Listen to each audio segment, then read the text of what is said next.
I have the pleasure of reintroducing our speaker from the previous week. Dr. Ramsey is an internal medicine physician who has treated substance use disorder since 2004. She is board certified in internal medicine and addiction medicine. Dr. Ramsey currently works as the Chief of Medical Services at the New York State Office of Addiction Services and Supports. Dr. Ramsey has provided expert advice to New York State Department of Health AIDS Institute by serving on numerous committees for over a decade. Dr. Ramsey was the recipient of the New York State Department of Health Commission Special Recognition Award for her contributions to drug user health in New York State in 2018 of December. Dr. Ramsey serves as the HCV and drug user health champion for the Capital District for Mount Sinai to provide educational support for clinical education initiative on HIV, HCV, PEP and PrEP, and drug user health through the New York State Department of Health. Dr. Ramsey is the president for the NISAM Board of Directors. Dr. Ramsey sits on the ASAM National BOD as the Region 1 Director representing New York State. So welcome back, Dr. Ramsey. Thanks so much for having me back. So are you guys going to advance the slides for me? I can do that, yes. Okay, great. So I don't have any financial relationships to disclose. And I think we're just going to do a very quick recap for those of you who weren't here and then leave the majority of the time for questions. So last week I did a deep dive, but if you want more, there's also a webinar that I can point out to you that's on our website that went through the information a little bit more slowly than I did last week. So I discussed an overview of xylazine. I talked about its history, its structure, pharmacology, clinical effects, emerging epidemiology, and some ethnographic research with individuals using xylazine. So that data is primarily out of Puerto Rico and Philadelphia. I discussed its contribution to overdoses, xylazine overdose intervention strategies, and harm reduction strategies for xylazine use. I discussed toxicology testing and drug checking strategies for xylazine. I discussed wounds due to xylazine use and a little bit about sort of nascent best practices that are emerging for xylazine withdrawal and its management strategies, as well as on treating xylazine wounds. Next slide, please. So again, just to recap a little bit, so for the history, this is a non-opioid. So it initially was investigated as an anti-hypertension agent in the 1960s, but was never approved because of its severe depressant or sedative effects that it caused. So it is a veterinary medication that's used for sedation procedures, basically for sedation for procedures in both large and small animals. And it also is a muscle relaxant and does have some pain management or analgesic properties as well. So it is not scheduled in the US because it is a veterinary medication and they don't schedule medications.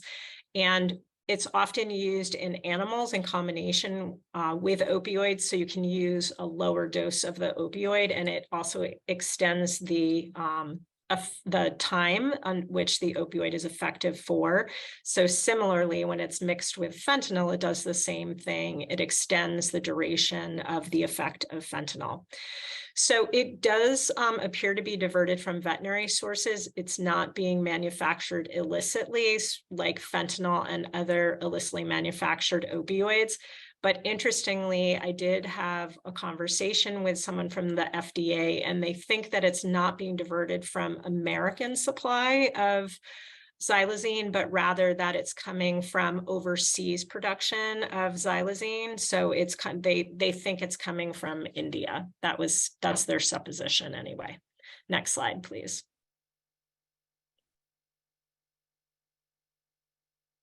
So a little bit about where we're seeing it. So I think the perception is it's only in the Northeast, and that's just not true. So this is coming from DEA information. So this is showing laboratory identifications of xylazine by region and xylazine positive overdose deaths by region. And again, this is data from the DEA from October of 2022. So looking on the left-hand side, you can see that the increase in percentage from 2020 to 2021 of it being identified in regions. It went up by 61% in the Northeast, where again, it's been around for a while. It's been noted in Philadelphia since 2006.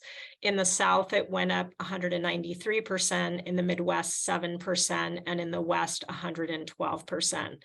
If you look at the number of xylazine positive overdose deaths by region, again, that percentage increase between 2020 and 2021, its percentage increase in deaths in the Northeast went up 103%, in the South, 1,127%, in the Midwest, 516%, and in the West, 750%. Next slide, please. So I was on a webinar the other day with someone from California, and they were just like, it's just not really here. And it is, it's just not recognized as being there. So what are some of the management strategies when you think that there might be a xylazine overdose? But this really applies to polysubstance overdose in general, not just xylazine in an overdose. So unfortunately, during COVID-19, I think a lot of the response to overdose became reduced to just give naloxone and more naloxone and more naloxone. And naloxone will only work with opioids. So it will reverse the opioid component of the overdose. But if a person is sedated or has their breathing suppressed due to other substances, the naloxone is not going to do anything. So it's important that we support airway management or support increasing breathing efforts. So what can you do in the field? So if you do not have a lot of tools at your disposal, then you're going to give naloxone, because in any overdose situation, naloxone should be the first response. You should activate EMS, so emergency medical services, and you wait 2 full minutes before giving a second dose of naloxone. But if someone doesn't respond, so in other words, their breathing is more normalized by the naloxone and they're still having difficulty breathing, or their breathing rate hasn't increased, then you need to pivot and do other supports for their breathing. So you want to do a head tilt chin lift, do rescue breathing. If you have an access to a pulse oximeter, you want to put that on the person's finger so you can see what their oxygen saturation is, or if it's decreasing. If you have access to a bag valve mask, then you want to use that and help the person breathe. Or you could insert an oral or nasal airway. I have those pictured on the right-hand side of the slide.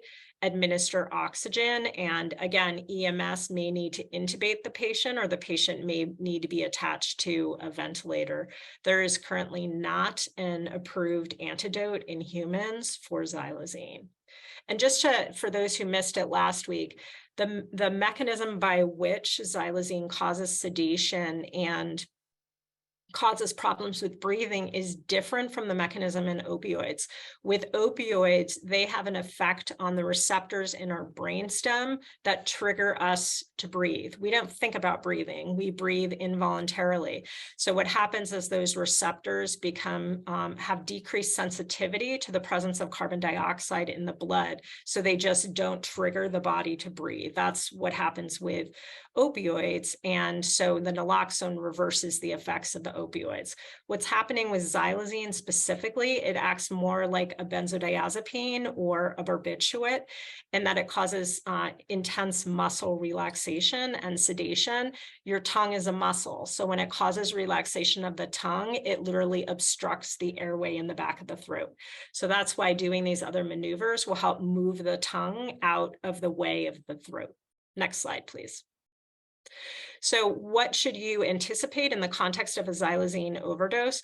So I listed some possible clinical findings on the left. There is a little bit of controversy in the literature about whether it does directly affect blood pressure and heart rate. So it may, depending on the comorbidities that individual has, or depending what other substances they have on board. So you may see some vital sign instability. It does cause heavy sedation, unconsciousness, coma, respiratory depression or arrest.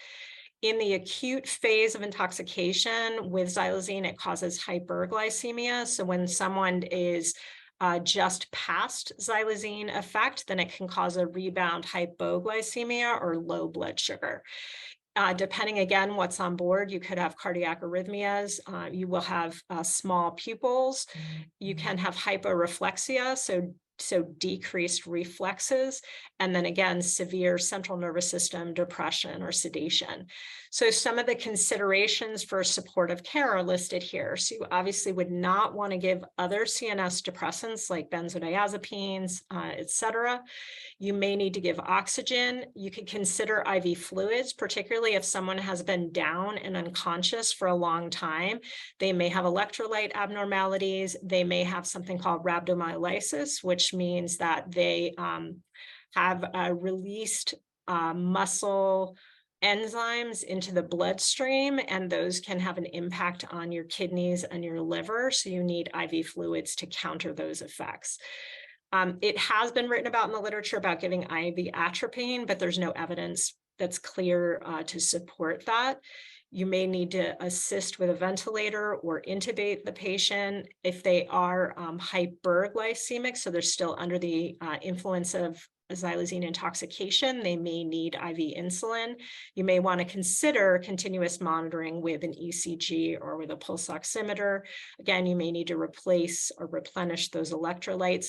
And hemodialysis is not effective at removing xylazine, similar to fentanyl, because of the lipophilicity, meaning it diffuses widely into the tissues, including the fat tissues, so it cannot be removed by dialysis. Next slide, please. So what about a xylazine withdrawal syndrome? So we're definitely seeing that people do have a withdrawal syndrome that is associated with xylazine use. It is not yet well characterized. Its primary symptom seems to be anxiety. Again, a little bit of controversy in the literature, but you won't necessarily see vital sign abnormalities, but you could see lability of blood pressure and pulse. There are no associated withdrawal seizures. The duration of symptoms is typically several days to several weeks, but it could last longer. Sort of like protracted opioid withdrawal syndromes. And there aren't yet evidence-based recommendations for the management of xylazine, but just recently, the University of Pennsylvania put out a document with some recommendations on specifically with medications for xylazine withdrawal syndrome. Next slide, please. So here's some information that actually came out before that University of Pennsylvania document. So this was from the Philadelphia Department of Health back from a little over a year ago. So something to just be aware of, since the ecological link in the unregulated drug supply is between fentanyl and xylazine, the two travel hand in hand. If somebody is having an opioid withdrawal syndrome that isn't responding as you would expect by treating with medications like clonidine, or treating with full agonist opioid methadone, or with partial agonist opioid buprenorphine, or you're trying to start someone on methadone or buprenorphine and it's not going as smoothly as you would think it should, then you want to be thinking about xylazine. So again, ask the patient if they are aware if they're using xylazine. They may be using intentionally, they may not be aware, but again, suspect it if things just aren't going as planned, particularly if you have significantly increased anxiety that's not being alleviated with your use of opioids to treat it, or other adjuvant medications like clonidine. You might need to go up on the dose of the clonidine. There currently are no FDA-approved medications for the treatment of xylazine use disorder or the management of xylazine withdrawal, but most typically other central alpha-2 agonists are recommended, such as clonidine, tizanidine, et cetera.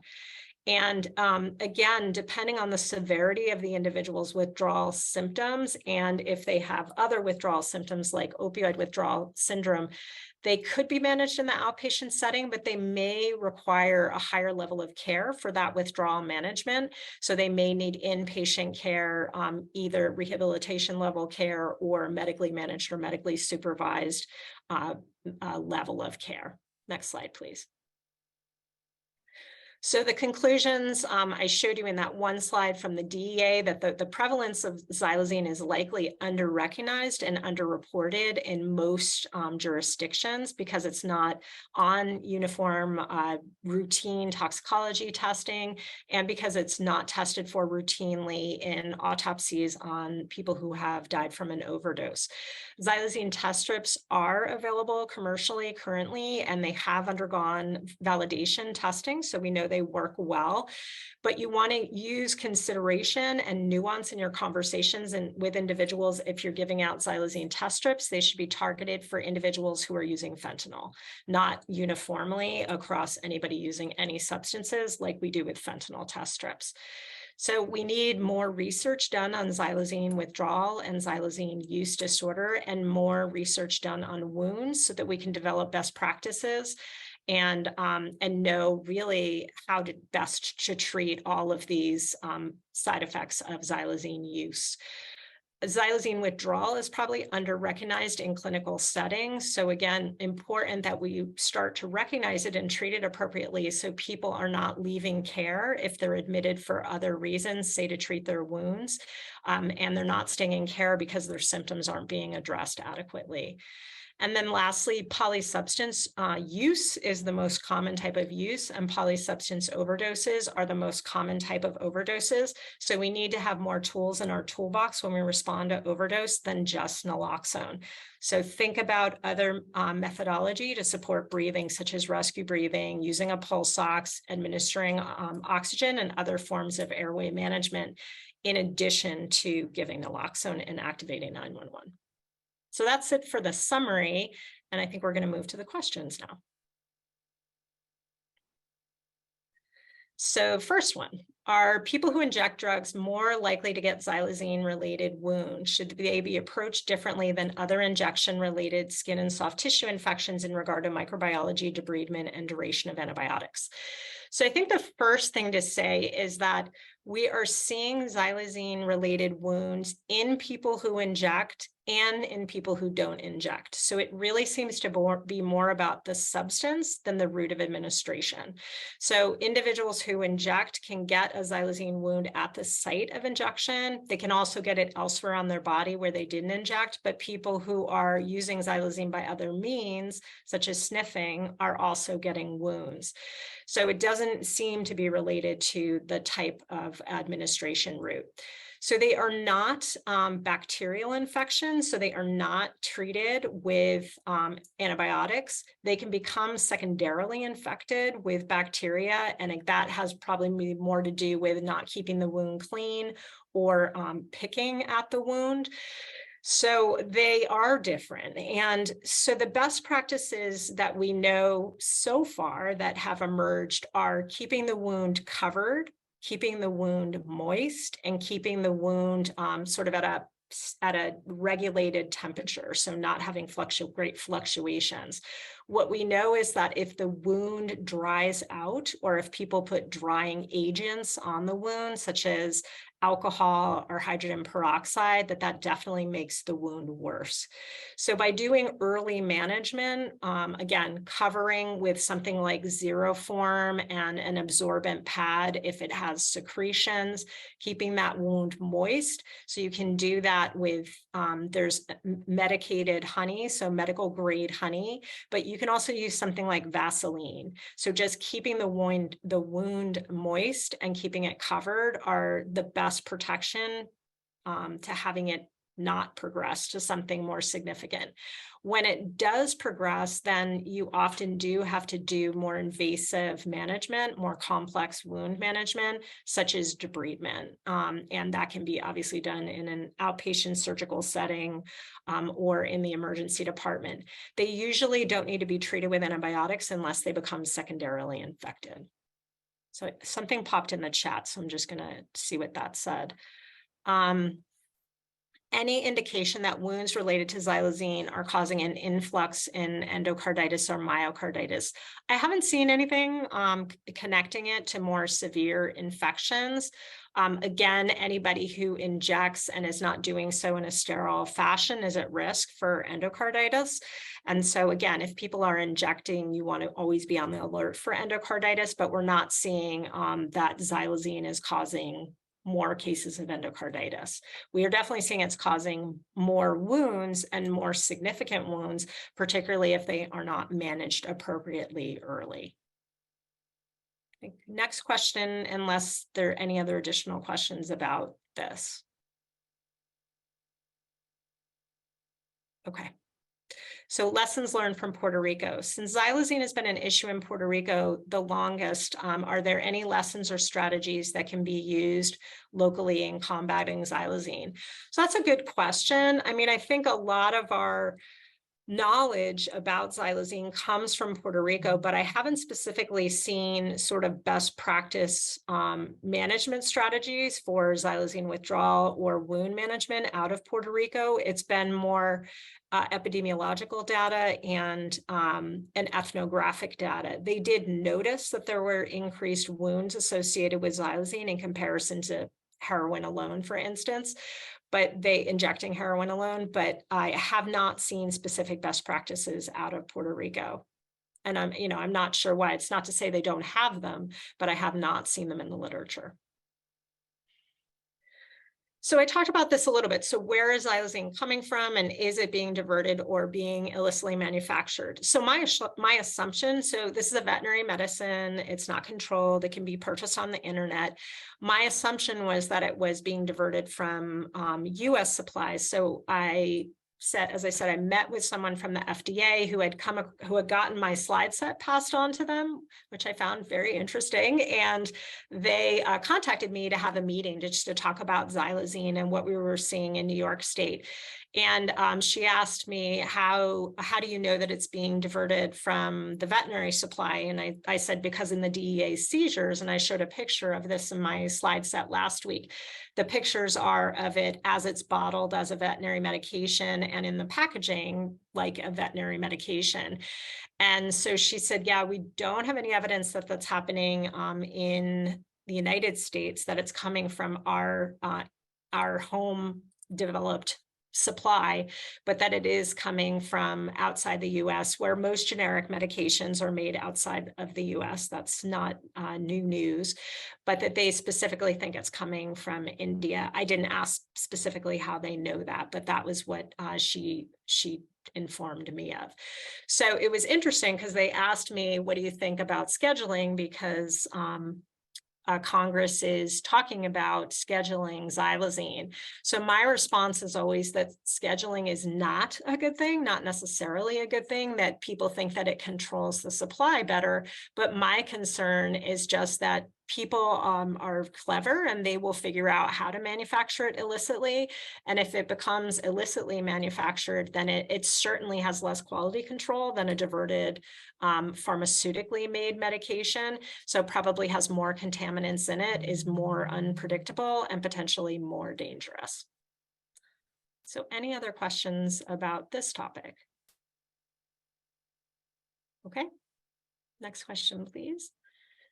So xylazine withdrawal. So can you expand on how to differentiate and treat opioid withdrawal compared to xylazine withdrawal in someone who has been unintentionally exposed to xylazine, especially in setting of delayed toxicology testing? So yeah, it probably could be a little challenging to tease out, but if I'm treating someone for opioid withdrawal syndrome, so my typical way of treating that in an outpatient setting, so this is assuming not in an inpatient setting where I would have access to methadone, because that would be a little different. So in a person with opioid withdrawal, I would typically treat with buprenorphine, and then I would give them also other meds, adjunctive medications to treat additional symptoms and just sort of try to make it smoother. So I would give clonidine, and I'm pretty generous in my dosing of clonidine with people with opioid withdrawal. I usually give 0.2 milligrams 3 times a day to those individuals. And I would expect that that transition from opioid withdrawal to buprenorphine would be about a day or so, 1 to 2 days. if I were treating someone like that, particularly at that dose of clonidine, and the anxiety just did not improve, and they were just not responding, they were not having, again, there's a whole list of opioid withdrawal symptoms that are associated. So based on the cows, so that's GI upset and goosebumps, and anxiety is some of it. And looking at their pupils, et cetera. So all of the symptoms listed on the cows, if we're treating the opioid withdrawal syndrome appropriately, minus the anxiety, we would expect those symptoms to improve. So again, I would use a cows to assess the individual. But if anxiety seems to be the emergent symptom in that ongoing syndrome, then you would expect that it's more related to perhaps xylazine or something else that they're using. The other thing to remember, if you're treating opioid withdrawal specifically with benzodiazepines, with buprenorphine, buprenorphine is really different from a full agonist opioid that someone would be using with respect to their opioid use disorder. And it's very different from methadone. So buprenorphine does not mask other things. So other full agonist opioids, an opioid that someone is using to get high, or methadone, they are kind of like I think of them as like a hammer that they treat everything. So they make you feel less physical pain, less emotional pain. They really kind of just tampen down all of those symptoms. And so I would expect that with buprenorphine, it doesn't do that because it's a partial agonist. And so it blocks the opioid withdrawal syndrome and it blocks the cravings, but it doesn't mask those other things that somebody else might be feeling. So often when I'm treating somebody early in their opioid withdrawal, they have emerging anxiety and emerging maybe depressive symptoms if they have underlying mental health symptoms that they've been masking with their opioid use. So I always expect that. So again, you'd have to tease that component out as well. If someone is being managed for their opioid withdrawal with methadone, then you would expect that they would not have those emerging sort of underlying mental health symptoms that I just said, because again, methadone is a full agonist opioid.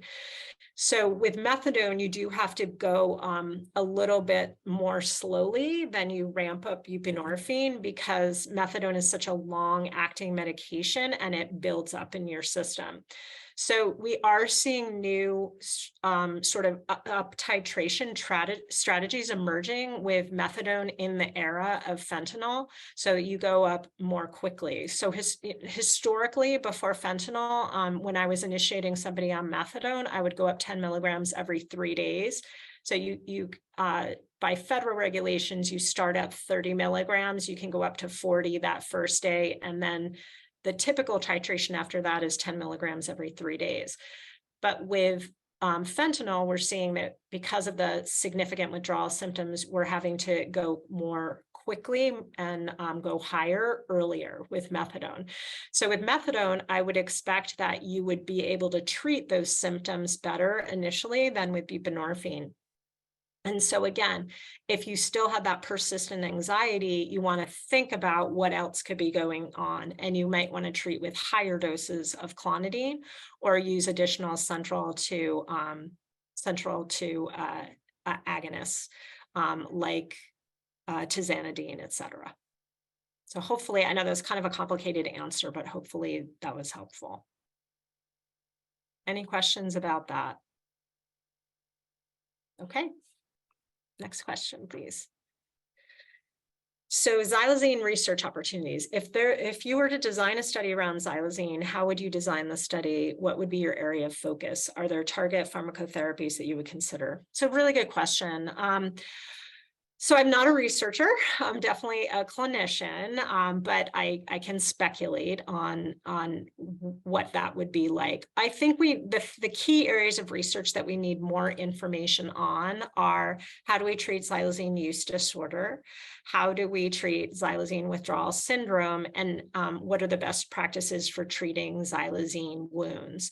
So those would be the areas of focus that I'd want to have. And in designing a study, I would probably Ideally, you would have a study where you could compare fentanyl only users versus fentanyl and xylazine users versus xylazine only users. But we don't really see xylazine only users. That's not really something that I've seen in the literature.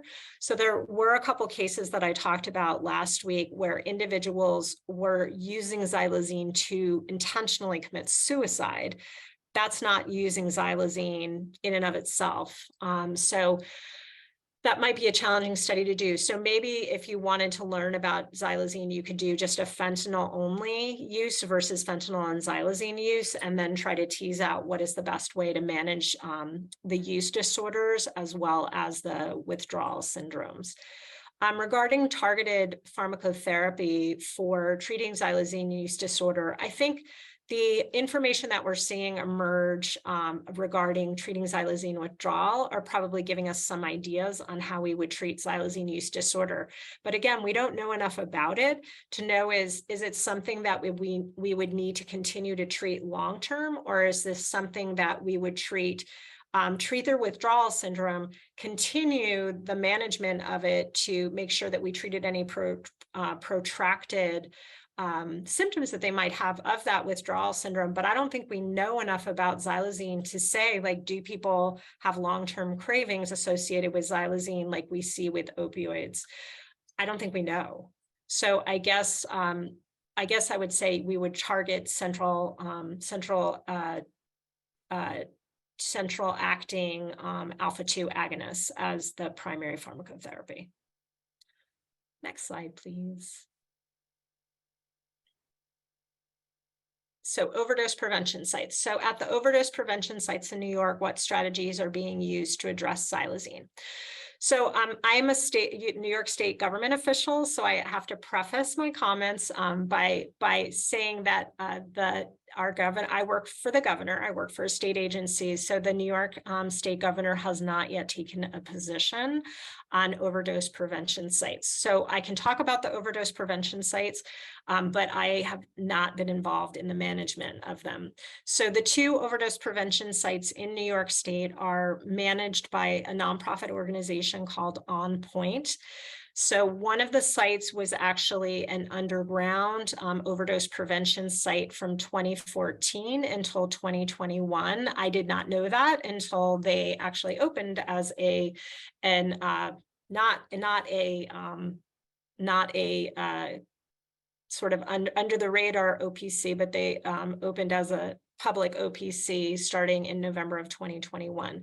So they have quite a few years of data and experience of managing overdoses at their site.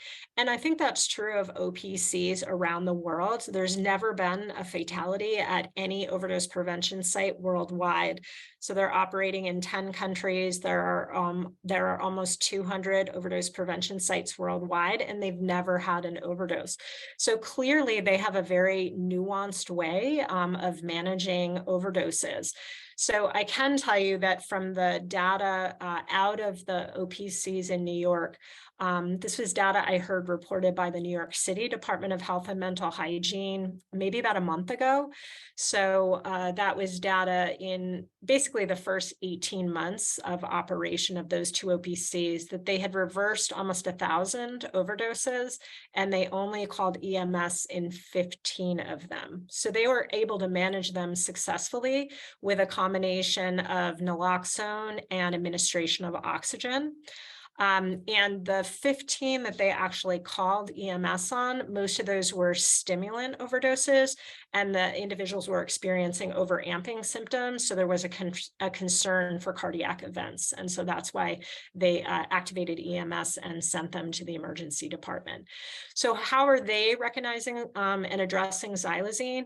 So I think, first of all, the two OPCs have drug checking on site. So individuals who plan to use substances, bring them, and the New York City Department of Health and Mental Hygiene has an on-site point of care drug checking, so they can let people know what is in their substances that they're about to use. So those, I heard one example that one sample that somebody brought in, again, thinking it was opioid, most likely fentanyl, it was almost 40% xylazine. That was on the high end. So again, they do harm reduction messaging with individuals and talk to them about obviously what their options are. They could choose not to use less, go, start slow, start low, go slow, etc. So at the OPCs, there are two different models of those two OPCs. One is a medical model, so it has nurses and other medical personnel who are overseeing, and the other one is a peer-run model. That was very intentional on Point's part, so they could compare the effectiveness of interventions by peers versus the medical model. So they obviously they're observing all people who are using in their sites and have oxygen on hand, and again, nuanced response. So they use naloxone as the first response, but then they have oxygen and oral and nasal airways and ambu bags to use in case they need them. The other thing is that unlike many situations, their goal is not that the person is awake, walking and talking, but that breathing is normalized, because that's really what the reversal of an overdose is normalization of breathing. And so again, they're prudent in how much naloxone they give. They don't just keep giving naloxone doses. They give a dose as needed and then use oxygen to supplement that.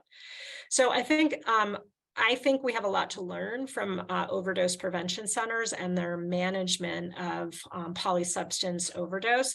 And certainly my agency hopes to partner with On Point specifically around more nuanced overdose prevention and intervention trainings. So I saw something pop into the chat, so I'm just going to address that. So hopefully I answered that question for you. So the question in the chat is, have you heard or seen that the patients who use xylazine and have complications, extensive wounds, depressed, cognitive dysphoric, are finding it harder to gain entrance to inpatient and sober living facilities? I have heard that. So this is anecdotal that I've heard from my team meets regularly with harm reduction providers in New York City. We fund a lot of the harm reduction programs that are street outreach providers in the city. And I've heard that. I've heard people turned away because of their wounds from inpatient programs and not receiving appropriate care in emergency departments. And I think it's because they're not recognizing what the wounds are. I've also heard about people leaving inpatient settings because what we presume to be their xylazine withdrawal is not being managed appropriately. It's not being recognized and therefore not being managed appropriately.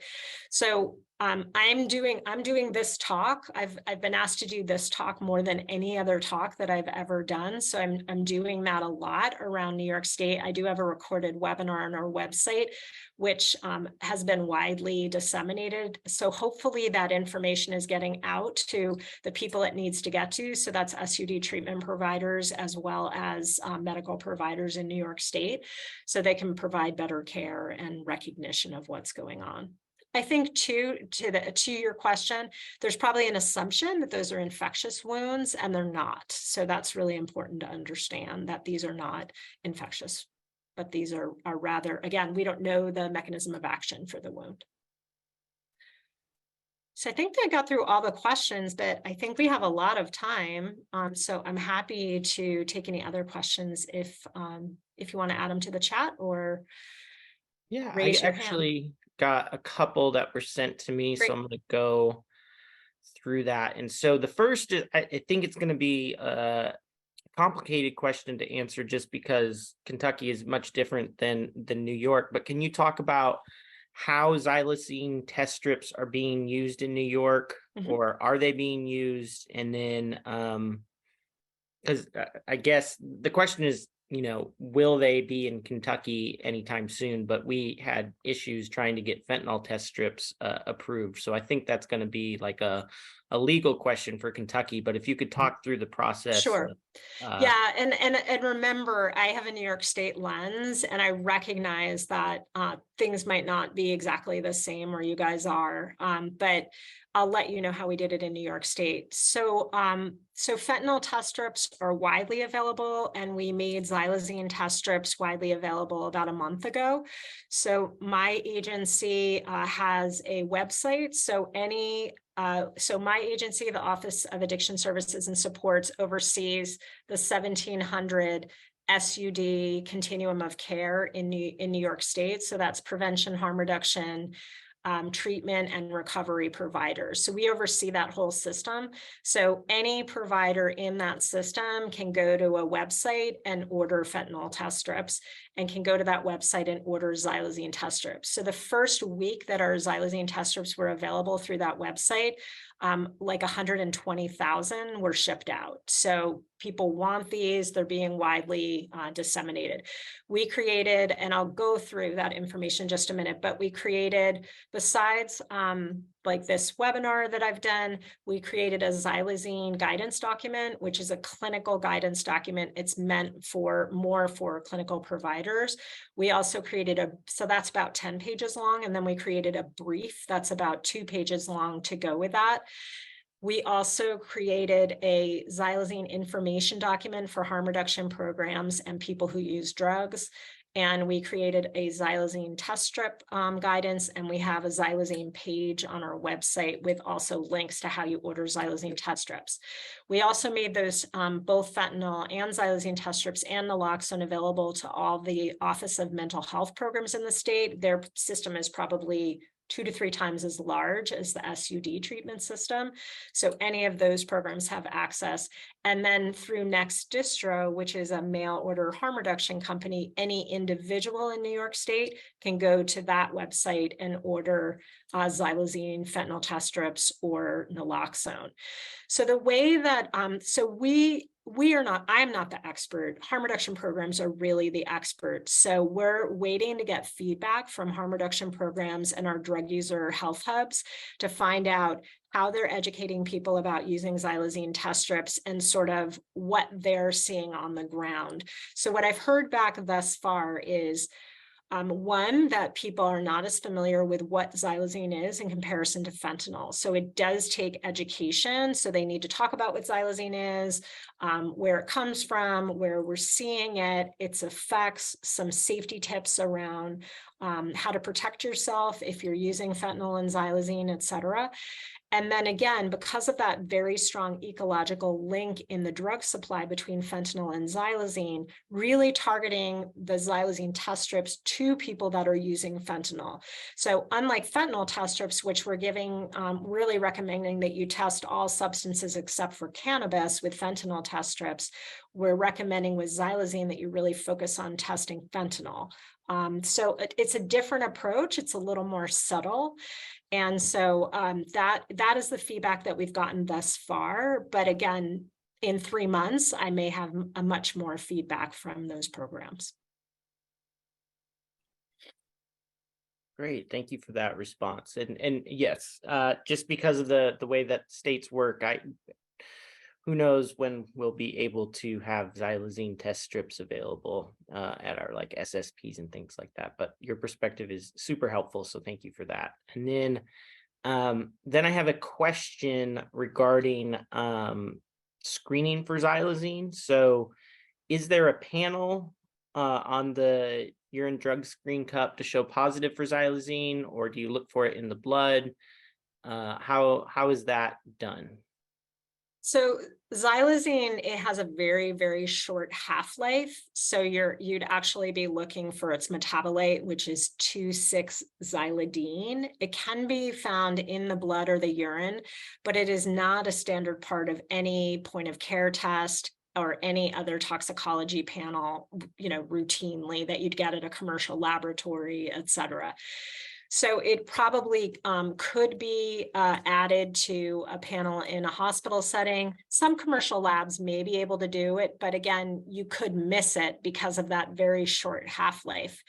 So with drug checking, you would be more likely to find it. So again, with xylazine test strips, which just a little bit more about those. They're super sensitive. So they're picking up very, very low level of xylazine. So with the test strips, so compare them to an FTIR machine, so a drug checking machine. So the machines that the New York City Department of Health and Mental Hygiene use in their harm reduction programs in New York City and in the OPCs in New York City, they have a threshold of 5% at which they pick up a substance.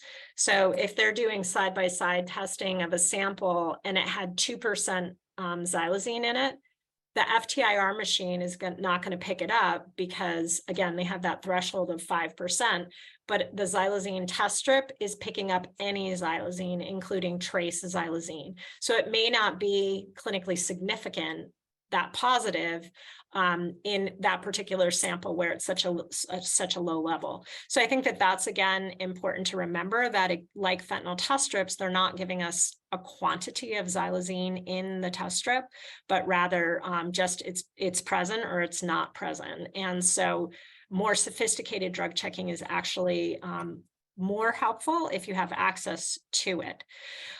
So again, going back to the testing question, so in some jurisdictions, like in New York City and Connecticut and in Philadelphia, where they've had a lot of xylazine in the drug supply, it's now a routine part of testing on people who have died from an overdose. But it's not standard in most jurisdictions of the country. So again, we have very little prevalence information either in the drug supply or affecting overdoses. And so, how do you make that happen? It's probably something your Department of Health would need to look at, or who oversees your medical examiners in your state in order that they're checking for it routinely and adding it to a death certificate, because some jurisdictions check for it routinely, but they don't necessarily add it as contributing to the death on a death certificate. So those are more policy questions for your state. Great, thank you. Those were the questions that were sent to me. So at this point, we can open it up broadly. If you want to raise your hand or if you want to put a question in the chat, feel free to do so. Lisa, or Lise. Yeah, it's Lisa. Are you just seeing xylazine only mixed with other substances? Is it ever used alone? So we don't, so again, from the literature, it does not look like it's really a substance of choice to be used alone. That again and again and again, the link is always with fentanyl. And so that's what leads us to think that it's being added to the drug supply to extend the duration of fentanyl, because fentanyl is very short-lived in its effect.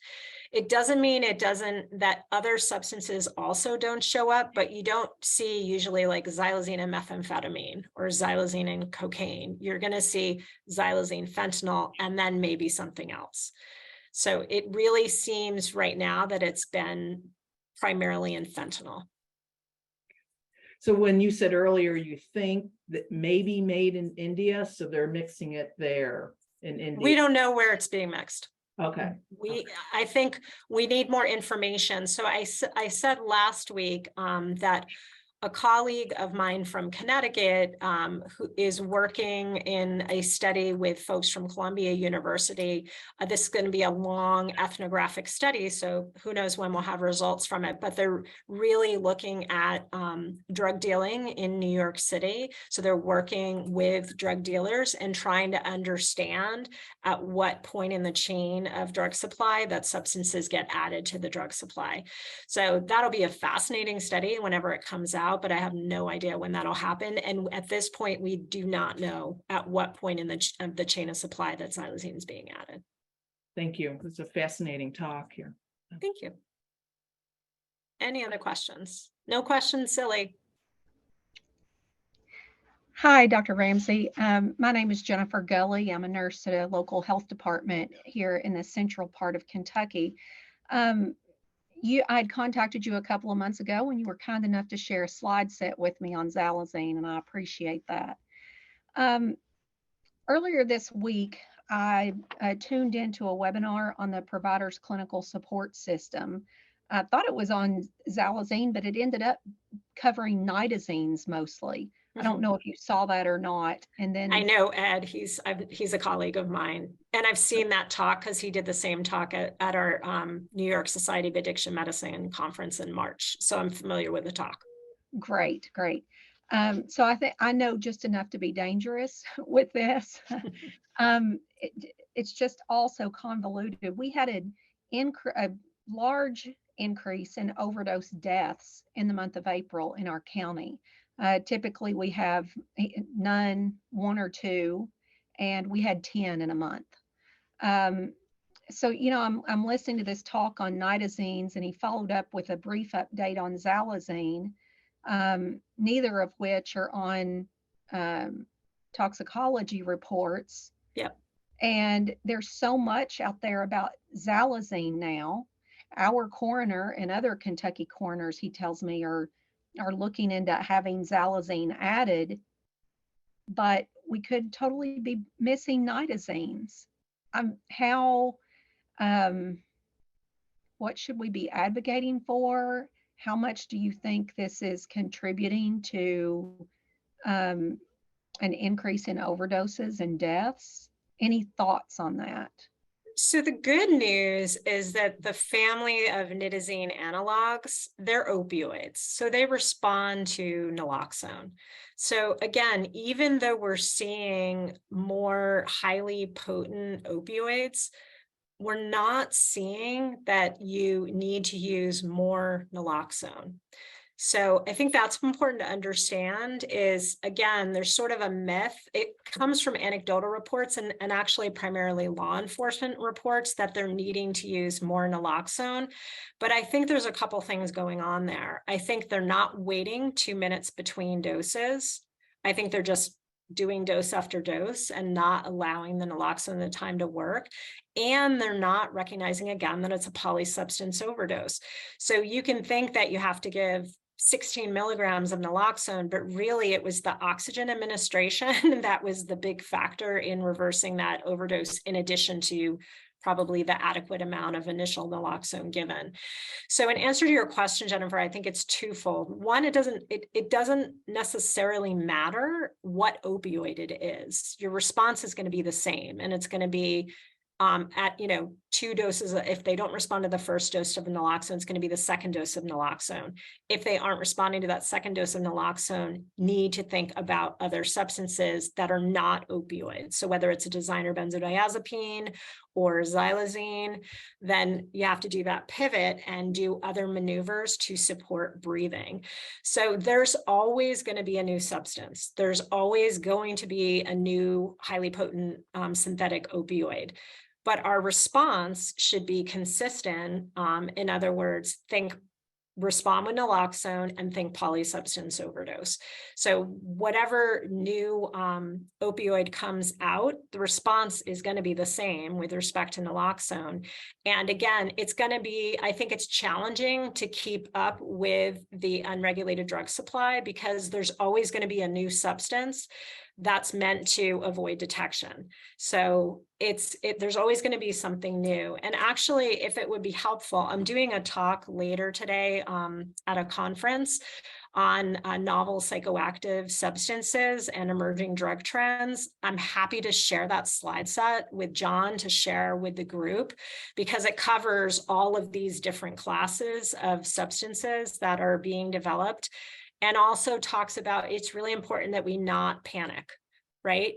Panic is the opposite of what we need to do. We need to have really clearly thought through responses to how we respond to all the new substances. And the media and law enforcement, unfortunately, I think not intentionally, but contribute to drug panic, and drug panic just makes stigma worse. And, if someone thinks they're going to overdose by touching fentanyl or being in a room where fentanyl was, how likely are they to want to respond to that fentanyl overdose? Not very likely. So we really need to kind of stop that panic whenever we hear it, and just remember that we have best practices, and we need to remember our best practices when we're responding to any type of overdose. So I think, Jennifer, like naloxone will work on any opioid and remembering polysubstance overdose. And if they can get it added to their testing, I think that will be helpful so that at least you can look at the overdose patterns in your county and then respond appropriately with harm reduction measures. Thank you. I appreciate that. And John, I was putting in the chat that maybe we could have Dr. Ramsey back to give this other talk. That talk, it's a 2-hour talk. I don't know how I'm going to talk for 2 hours, but yeah, but I mean, I love doing talks, so always happy to do it, but happy to share the slides as well. Sorry, I was on mute. So thank you for that recommendation, and thank you for sharing those slides. Are there any other questions? All right, we did have someone interrupt me, so we have one more question or more. Let's see. How long does it take for drug trends to move from the East Coast to the West Coast? Can xylazine help predict when something might hit, Kentucky from the East Coast or so forth? So the short answer is nope, because it doesn't always go east to west. Sometimes it goes west to east. So fentanyl moved east to west, methamphetamine moved west to east. So no, it doesn't. It has, I mean, so, why did Philadelphia become a hotspot for xylazine? I mean, it became a hotspot in the Puerto Rican community, and xylazine, it came over probably with that community from Puerto Rico, but why didn't it show up in New York in 2006? I don't know. And again, it has to do with a lot of, I think, who's there and who likes using what, but it also has to do with kind of pathways. So interstates and, travel pathways that people go to move drugs around. And I think that would be a fascinating ethnographic study to look at, is how substances end up where and how those patterns happen.